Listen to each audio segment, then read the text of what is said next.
চমক দিয়ে নেইমারকে নিয়ে চূড়ান্ত স্কোয়াড ঘোষণা করলো ব্রাজিল। ব্রাজিলের স্কোয়াডে আছেন অভিজ্ঞ নেইমার, মার্কুইনহোসরা। অন্যদিকে ভিনি, রাফিনিয়াদের সঙ্গে আছেন তরুণ সাভিনহো, এস্তেভিওরা। ব্রাজিলের চূড়ান্ত স্কোয়াডে কারা আছেন তা নিয়ে থাকছে প্রতিবেদন।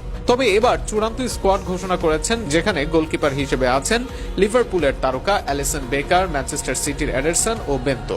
ব্রাজিলের এই স্কোয়াডে সবচেয়ে বেশি গুরুত্ব পেয়েছেন ডিফেন্ডাররা।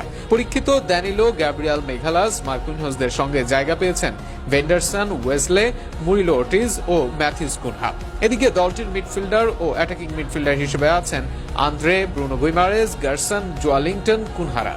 ব্রাজিলের এই স্কোয়াডে তারকার ছড়াছড়ি অ্যাটাকিং এ। দীর্ঘদিন পর জাতীয় দলে ফিরছেন দলটির নম্বর 10 নেইমার জুনিয়র। তার সঙ্গে বার্সা তারকা রাফিনিয়া, দুই মাদ্রিদ তারকা রদ্রিগো ও ভিনিসিয়াস জুনিয়রের সঙ্গে সুযোগ পেয়েছেন জোয়াও পেদ্রো ও এস্তেভিও উইলিয়ান। আশ্চর্যজনকভাবে এই তালিকায় জায়গা পাননি রিয়াল বেতিসের ফর্মে তুঙ্গে থাকা অ্যান্তনি।